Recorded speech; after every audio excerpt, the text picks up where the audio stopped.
pagi. Pada kesempatan pada pagi hari ini kita akan mendengarkan tafsiran dari teman kami Delita Panggabean yang terambil dari Zakaria pasal 9. Kepada teman kami dipersilakan. Baik, terima kasih. Menjadi latar belakang tafsiran Zakaria pasal 9 ayat 1 sampai 17. Dalam nubuat Zakaria menegaskan bahwa semua bangsa adalah milik Allah. Allah yang berkuasa berdaulat terhadap semua bangsa di dunia. Sekali mereka semua adalah kepunyaannya. Pada masa itu bangsa-bangsa mempunyai dan menyembah dewanya sendiri. Bangsa itu adalah milik Allah, karena itu Allah memiliki wewenang mutlak untuk melakukan apa yang dianggap Allah itu baik. Allah akan memiskinkan Tirus dan menghabiskan dengan api kota-kota Filistin seperti Askelon, Ekron, Gaza, dan Asdod. Juga merasakan hukuman Allah.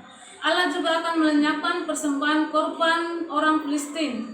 Meskipun mereka tidak mengakui Allah, namun pada akhirnya mereka akan menjadi milik Allah sendiri. Mereka akan dianggap kaum Yehuda, dan orang Ekron digambarkan seperti orang Yebus.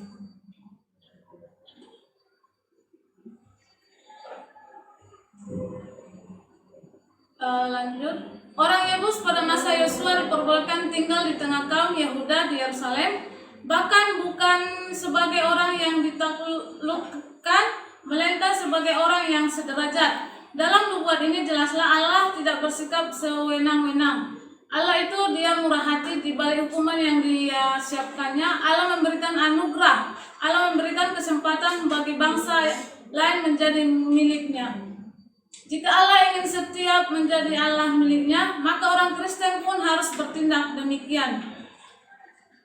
Yang menjadi konteks jauhnya yaitu di sini berbicara tentang nubuat kedatangan Raja Mesias yang nantinya akan digenapi di zaman Perjanjian Baru. Kejadian yang belum terjadi tetapi sudah dinubuatkan. Yang menjadi tafsirannya Zakaria pasal 9 ayat 1. Di sini firman Tuhan, sesuatu ucapan ilahi merupakan suatu nubuat yang berupa ancaman. Di situ ada hadrak, itu ya Tratrika dalam prasasti bertuliskan huruf paku. Sebuah kota tidak jauh dari Hamat, Damsyik. Dan di situ sejumlah kota bangsa Asyur. Namun yang terutama dicari adalah kota penting, yaitu Damsyik, kepunyaan Tuhan. Begitu menakutkan dan mengherankan kemenangan dan dalam peristiwa tersebut.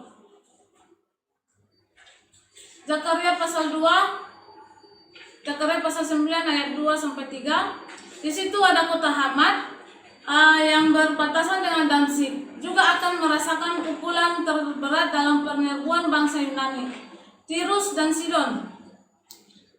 Di situ melancarkan serangan yang ke Fenisia. Apa yang tidak dapat dilakukan bangsa Asyur dan Babel terhadap Tirus, yaitu menaklukkan dapat oleh pemimpin tersebut.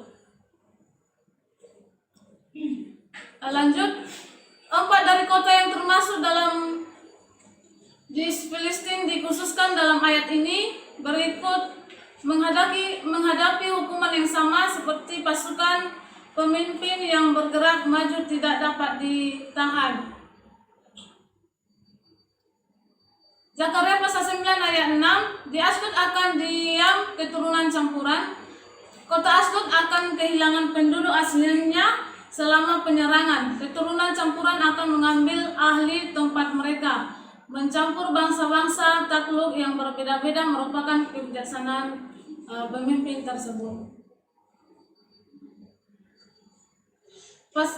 Pasal 7 ayat 7, Aku akan melenyapkan darah. Di situ dikatakan bangsa kafir makan kurban yang dipersembahkan untuk berhala mereka dengan darahnya. Taurat Musa melarang makan darah. Kita lihat dari Imamat 17 ayat 10 dan 12. Pemikiran yang ada adalah bahwa bangsa Filistin akan berbalik dan praktik-praktik menyembah berhala. Mereka akan bergabung dalam permakmuran bangsa Yahudi. Lanjut ayat 9. Raja datang kepadamu yaitu bukan seorang penakluk yang kejam, melainkan Raja Israel yang rendah hati, sekarang memenuhi penglihatan dan pandang sang nabi. Ia adil. Keadilan adalah prasyarat pertama Mesias untuk jabatannya sebagai raja. Ini adalah dasar bagi semua damai sejahtera di dunia. Raja adil ini membawa penebusan yang adil bagi orang-orang miliknya, bagi hati yang tidak selaras dengan Allah yang hidup, lemah lembut, berbeda dengan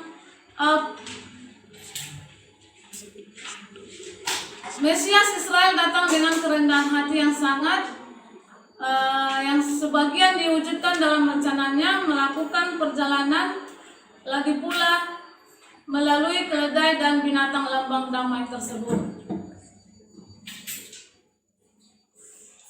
Pas ayat 10, ia akan menyiapkan kereta-kereta, maksudnya Zakaria dengan dia melangkaui semua abad di antara kedatangan pertama dengan kedatangan kedua dari Sang Mesias kepada umatnya dan dunia. Ketika ia kembali, ia akan menghancurkan setiap alat perselisihan duniawi. Selanjutnya pas ayat 11, orang-orang tahanan, maksudnya suatu suasana peperangan yang lain ditunjukkan, namun terlebih dahulu akan kata harapan disampaikan pada orang-orang yang masih berada di Babel, yang didasarkan pada perjanjian darah yang di Sinai. Baik, kesimpulannya, yang menjadi kesimpulannya yaitu kitab Zakaria ini menjelaskan tentang nubuat, bahwa kedatangan Mesias adalah seorang penyelamat. Dia adalah Yesus Kristus, dibenarkan oleh Tuhan sesudah dia ditolak oleh manusia, dan dia dikembalikan pada penghormatan yang adil. Ini adalah pertanda lain dari hamba yang menderita. Dia akan datang adalah seorang yang lemah lembut, yaitu artinya yang tertindas, yang rendah hati.